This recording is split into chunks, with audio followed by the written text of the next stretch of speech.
Hey, you know what might be fun?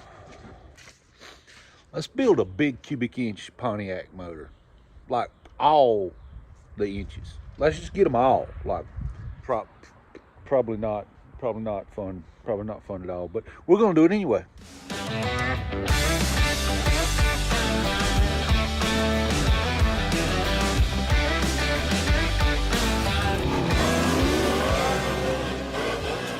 I'd say it's a nut job.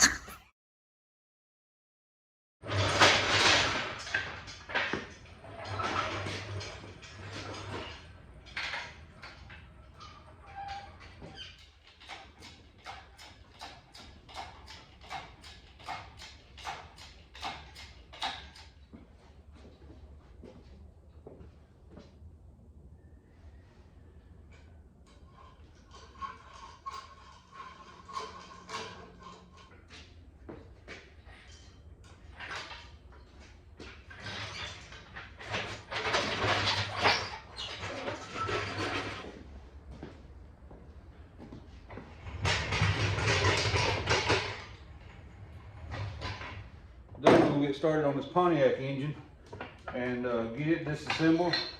Take a look at what we've got and what we're gonna do with it. Y'all give me a minute while I get this thing bolted on the stand and we'll be right back. Okay, let's take a look at what we got. This is a Pontiac 400 engine. It is right at the moment, as far as we know, nothing particularly special other than it is a Pontiac 400. Now, the goal with this engine is we're gonna try to make a little power out of it. But we're gonna try to make a little power out of it while trying to make it appear stock. And you know, that's kind of where I like to live at, making things look stock, but make a little power. One of the things we're gonna do, and I'll talk about the others later, is this has some, just some generic, nothing special heads on it that these Pontiac guys will know what I'm talking about. These are 7J2 heads. Nothing really special, but they even have a weird thing. There's no bolt hole on the end exhaust flangers. One here, here, and one here. So I can imagine that exhaust leaks are real on this thing, but we're not going to use the heads that's on that. We're going to use these heads that we picked up at the same time we picked the motor up. Pontiac guys will know right away what these are if I can get the camera on them. There it is, 6X heads. And right off the bat, it's even, I think, a better design on those because now we have 6 exhaust bolts instead of 4. So, but at the end of the day, that doesn't matter. The Pontiac guy is going to know what the difference is. I'll explain to everybody else as we go on, but I'll let the Pontiac guys bask in the glory of those. Now, what is our other plans for this? Well, this is fixing to be big cubic inches. At least, you know, for what my mind says, it's going to be big cubic inches. We're going to turn this 400 cubic inch Pontiac motor into 461 cubic inches. And then we're going to use those heads. But there's some things we need to do before we go that far, and that's what we're going to do today. So one of the bigger mistakes I see people make is when they get ready to build an engine, or whether it be a stroker motor or they just want to go up a little bit, or whatever the case may be. The biggest mistake I see people make is when they order parts. So they make a Scat, Eagle, who else? There's another company out there. There's 3 or 4 companies out there that make kits, stroker kits for this thing to go up to 461 cubic inches. Now, that kit relies on a 30 overboard. Now, there's people out there that will make the mistake of assuming that they know an engine and they'll go, well, I know this motor hasn't been out of the car or hasn't been out of the truck or whatever it is. So I'm gonna order this striker kit. I'm gonna wait probably 4 to 6 weeks for this kit to come in, maybe sooner. But I'm gonna wait several weeks for this kit to come in, and then when it comes in, I'll have everything, so I'll just tear it down so I can put it together right away. Try to get ahead of the game and buy some time.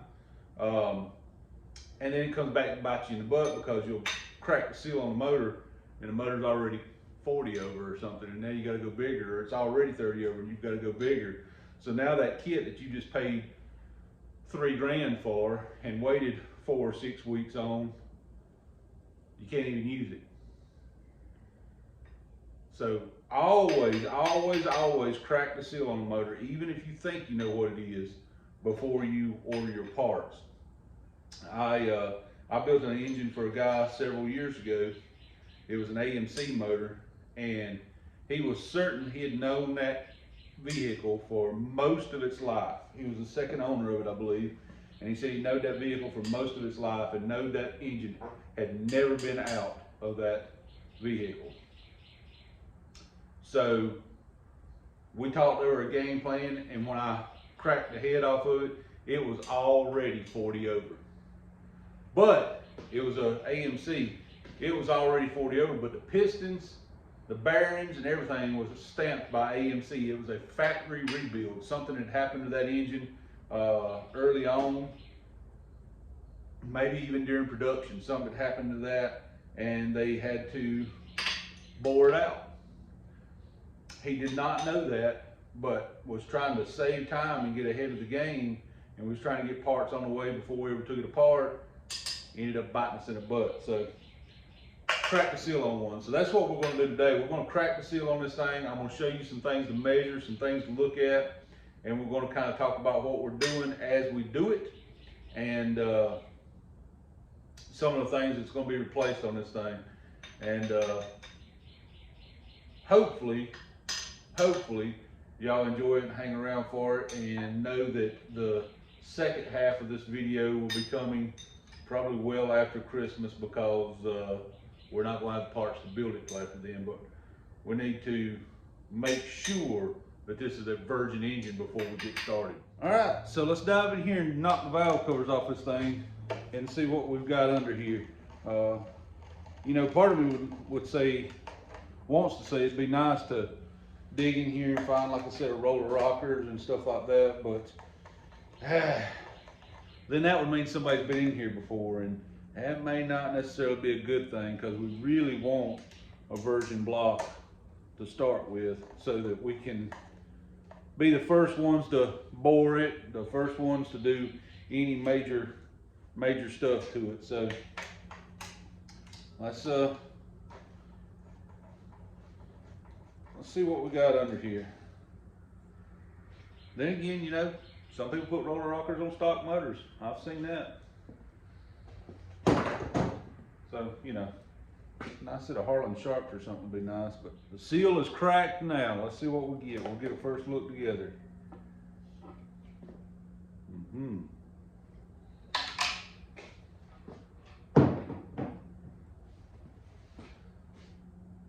It's not horrible, but I'd say it didn't get frequent oil changes. Let's look at it. All right, let's look in here. See the sludgy buildup right in there, right along here. It's got some sludge. It's not terrible. It's really not terrible. It's just got some sludge on it. That's from not doing oil changes as often as you probably should have. But it's not bad.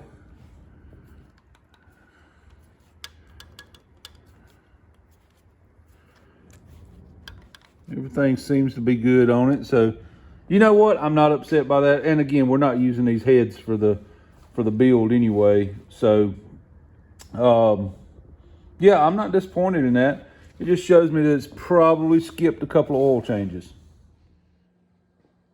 Let's see what we find over here. I want to say more of the same. There's no reason for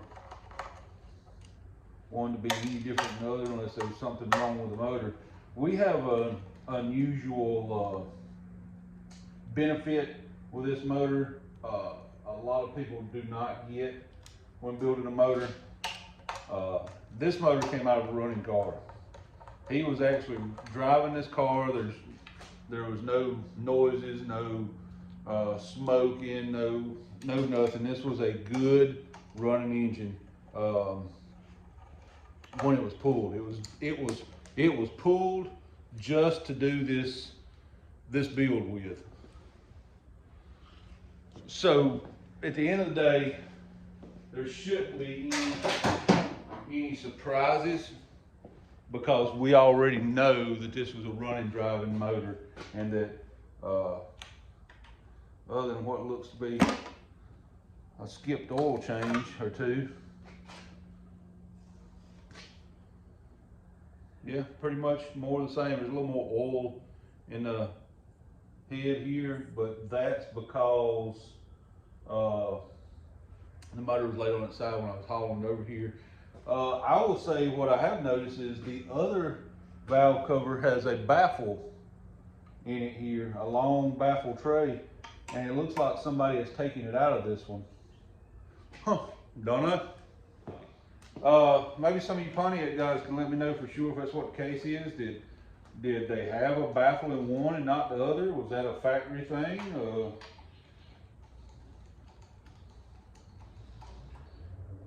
I mean, I can't tell you. I'm not as familiar with the Pontiac stuff. All right. There we go.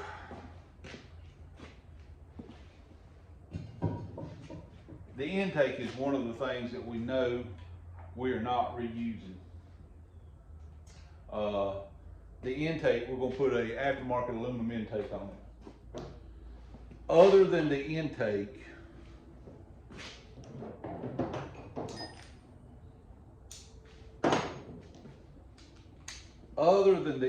this engine's going to look fairly stock.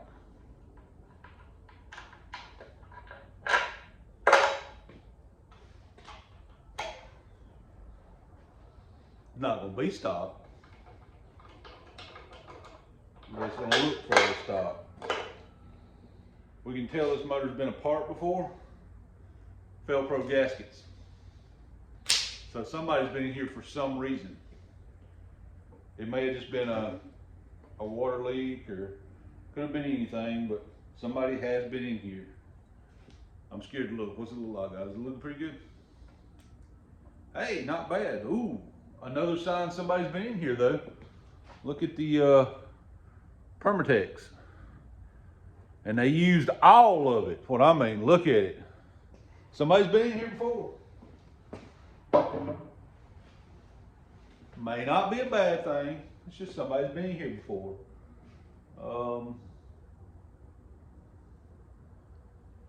Cam don't look bad.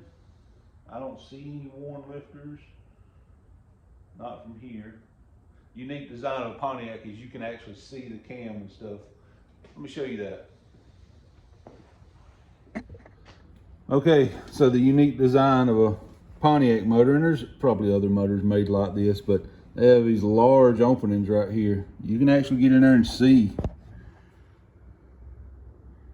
I don't notice right off any chewed up lobes or anything. That is, what is that? Oh, that's just a reflection off the lifter. So I don't notice anything. Everything looks okay. Now you're not gonna know till you pull it out, but that's not the goal for today. Our goal for today is to get these heads off and see if this engine's ever been bored. That is the goal for today. That way we know exactly what we can order when we order the kit. I don't know why somebody's been into it yet. Maybe they've done a cam swap on it. I don't know. Wouldn't be uncommon for somebody to put a cam in one and try to make it sound a little better. We're gonna find out. I don't want to say the words that's been bored yet, so hopefully she's a virgin block and it has not been bored. That's what we're gonna continue to go with. Hopefully the reason that valley pan's been off is somebody done a cam swap. One way you can tell an engine's had a rough oil change life is when you have to dig and dig and dig. Let's dig a little more, dig a little more. I promise you there is a head bolt in here. Hold on, we'll dig it out.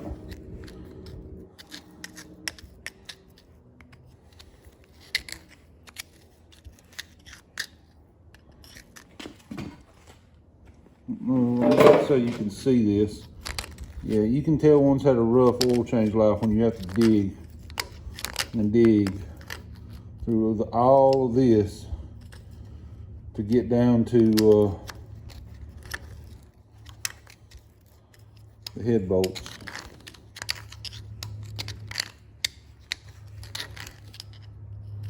Yeah, I think we got it dug out enough now to get a tool on it. Oh yeah, that is a lot of sludge to dig through to get to a head bolt. Alright, we got enough off there to get through. And what you do know is, again, we're not keeping these heads, but what you do know is the other side will be just as bad. This one's clean, clean, clean, clean up. Yep. All this is all sludge. You want to dig all this out to get down to the head bolt. We'll get that one in a second. Let's finish up on one head at a time. Oh no, it's gonna come right off. It'll come right off of there. Oh Lord. It has definitely been apart. Definitely been apart, and it's got new gaskets. It's got new gaskets on it.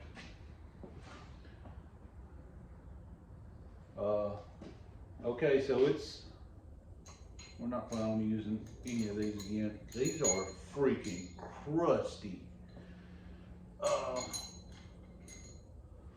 Alright.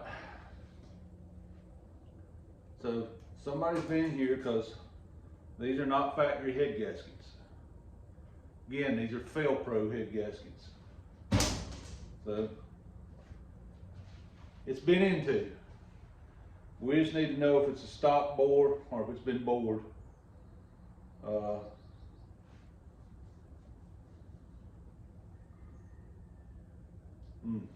Okay. So there's a couple of ways we can tell. One, we'll clean up the top of one of these pistons. It should be marked on the piston if it's been bored. There is a little ridge. Not a bad one, but a little one. So if it's been bored, it wasn't any time recent. There is a lot of buildup on these pistons. Yeah. So let's start by cleaning one of these off and see what it says. And then of course we'll measure the bore too, and I'll show you a couple of different ways to measure a bore. I'll show you the professional, correct way to measure a bore. I will show you a way that you can get an idea at home, but I wouldn't trust it to be truly accurate.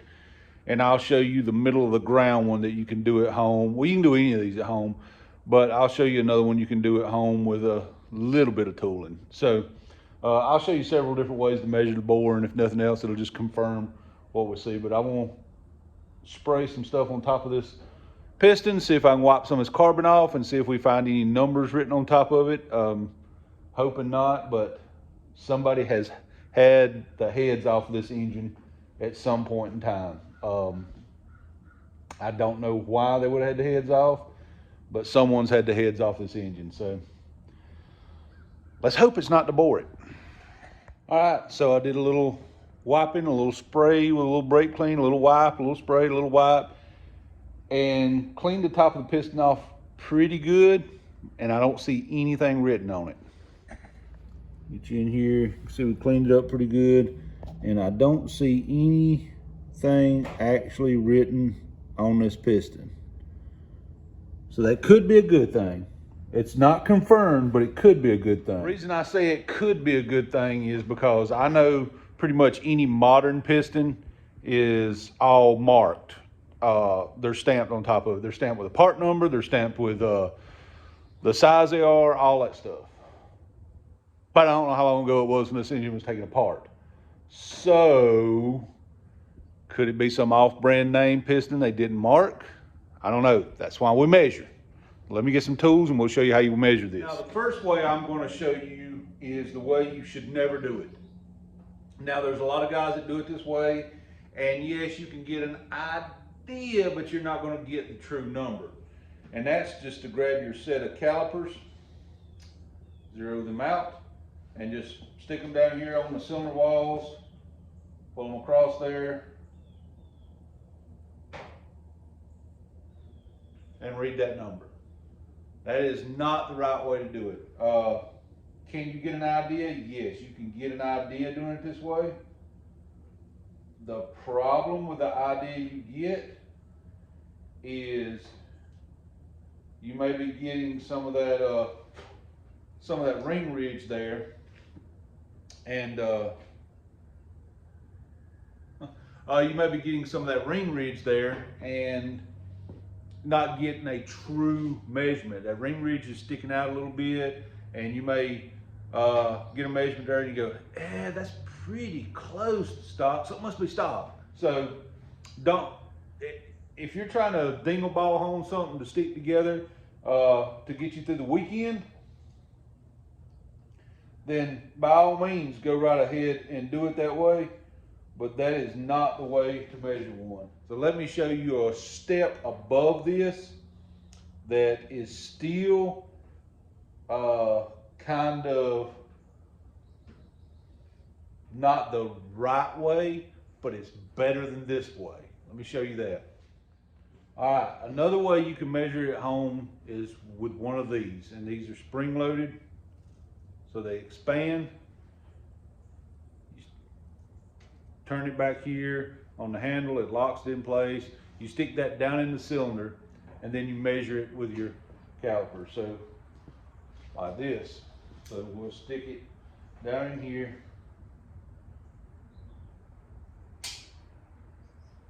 Here it pop out, all right. We'll lock it down. And then I will pull that out after I locked it down. Then I will take my calipers, measure what it says with my calipers, and I'll get 4.119. See, that's a little different, so we might as well say we're at 4.120. That's a little different than what we got before. This is a little more accurate than that. Still not the best way to do it. The best way to do it is with a bore gauge. Let me grab that, bring that out, and set that up, and I'll show you that. That is the best way to do it, but this right here will get you a lot closer and a lot more accurate than that. What you have to watch with this tool is, in this case, the pistons are still in it, so we can sit it right on top of a piston. But what you have to watch with this tool is that you are actually straight. You can't be cocked to one side or the other. If you are, then you throw your measurement off. So this is a tool that's best used when the pistons are in there. You can set it flat on top of the piston, flick it out, lock it, pull it out, measure it, read it. You're going to get a much more accurate reading than you are with just a set of calipers. Again, a caliper won't go deep enough to go past the ring ridge. That's where your real problem lies, and this engine does have some ring ridge. And a lot of people get ring ridge confused. They will automatically say that's how much wears on the motor. It's not really always the case. Yes, that does show you some wear on the motor. But all that carbon gets pushed to where that piston stops at too. So a lot of that ridge at the top is hard carbon. You have to know the difference between the two. And once you really clean it up, then you can really tell what you've got. Okay, this is what I consider the professional proper tool to use to do this with. This is a bore dial gauge. So they come with different ends. You can, for the different size cylinders, what have you, you put these in the cylinder and you can get an accurate measurement, but you have to set your zero. You do that by taking what your cylinder is supposed to measure, what a stock cylinder measures, what the actual bore is. And you can find information for any engine on the planet online nowadays. It makes it so simple. You zero out your gauge to that, then you put it in there, and that's going to tell you how wore it is or how much it's been bored. It will give you all the information you need. All right, let me bring you in here. Get the camera turned so you can see what I'm doing. I have my dial bore gauge here, and we're going to put it in the cylinder. We've got it set to the size of the cylinder, and we're going to just put it in there, and you rock it out and back, and that point is where you know what it is. And we are looking at about 9 thousandths of wear. So we can tell that this thing has never been bored because it's only about 9 thousandths out. We can also tell she's got some taper to her. Let me check another cylinder here. This one has a little more wear than that one. This one's a solid 10 thou. So yeah, it's just worn, but it's never been bored. So that's 3 ways you can measure a cylinder bore at home. I would not recommend the first way with just a set of calipers. If you don't want to spend the money on a dial bore gauge, or you don't use one enough to justify it, I'm having a brain fart at the moment and I can't think of what you call the little spring gauge. Get you one of those. They're cheaper than a dial bore gauge, and it will give you it will let you know if it's been bored. It's accurate enough to where you will know if the engine's been bored or not. I would not trust it to go, ooh, this one has 3 thousandths of wear and this one has 4 thousandths of wear. I wouldn't trust it that much, but I'd trust it enough to know, ooh, 30,000. You know, you can get the idea is what I'm saying. So I do not think this engine has been bored. It does not appear to have been bored, but it's had head gaskets on it at some point in time. So maybe they just ran it hot. I'm going to pop the other head off and make sure the other side looks the same as this side. Not that I expect it to be any different, but honestly, you never know until you know. So I'm going to pop the other side off and make sure that it's not any different. And once we know that, then we can order our kit from Scat. Yeah, from Scat, and we can get to work on building us a 461 cubic inch Pontiac monster. In today's episode of things that make you go,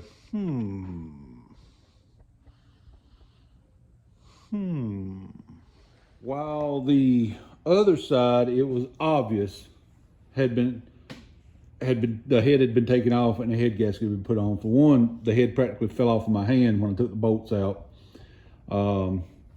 We know there was Permatex on the valley here. No question the engine had been apart. There was no question that head had been off because it was a Fel-Pro gasket. This side over here still had the stock head gasket on it. The other side, all the ports are good and clean. It's still crudted and gummed up with stuff. The other side was fairly clean. This head over here was not taken off. I would say that is a backyard head gasket job. Have I already worked on this? Did I do a Pontiac? Anyway, we know she's a virgin bore. That's what we were after. The Heads we're not planning on keeping because we've got these 6X heads. So we're not planning on keeping the stock heads, not planning on keeping the stock intake. At the end of the day, what we're after on this thing was the block. So we're not keeping the crank, the rods, the pistons, none of that stuff is going to stay in here.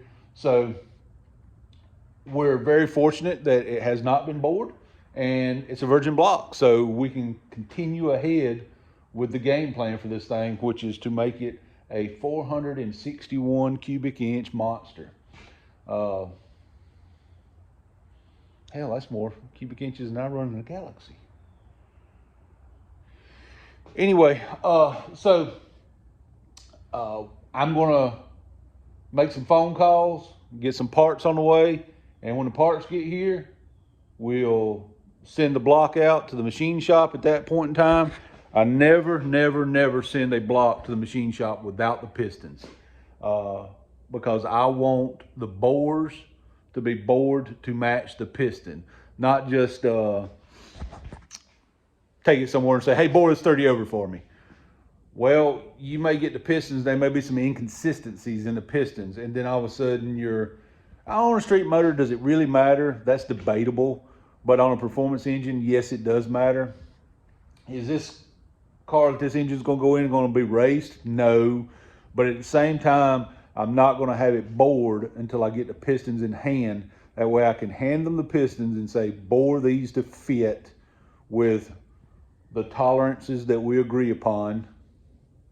And we will be able to, if we get in there and we find that one piston is a hair different, then we bore that cylinder a hair different for that one piston. You understand what I'm saying? So then every cylinder is matched to a piston. That's the way I bore every engine that I build. It's always going to be that way. I want every one of the tolerances the same. So we're going to get on to that and do that, but we got to get our parts ordered. Hopefully this video wasn't an exciting video, but hopefully you got a little something out of it. I try to throw a little something in there, and hopefully you'll tune in when we get the parts and come back and watch this build, because although I'm not a huge Pontiac guy, I do enjoy working on them all.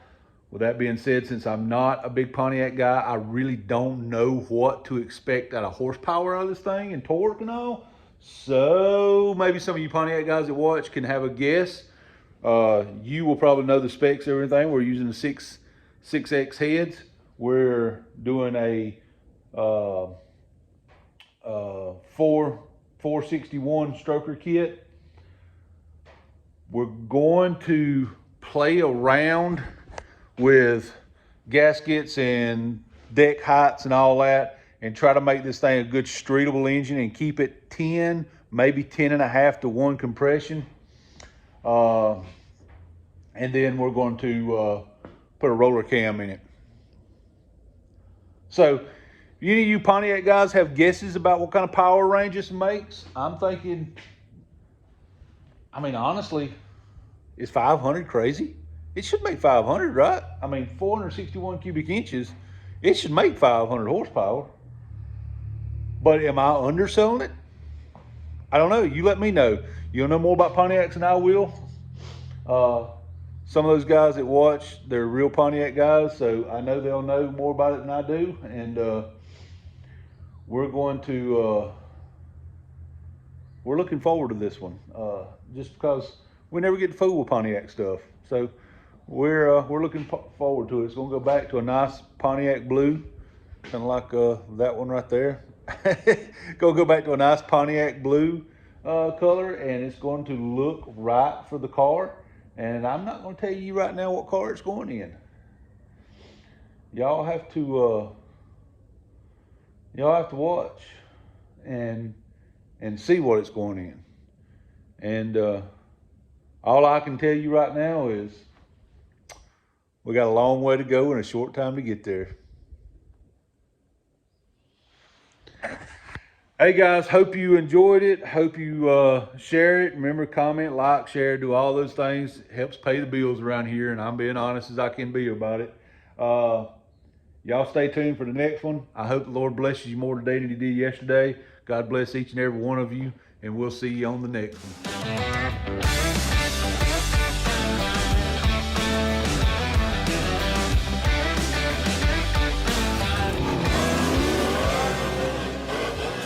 I'd say it's a nut job.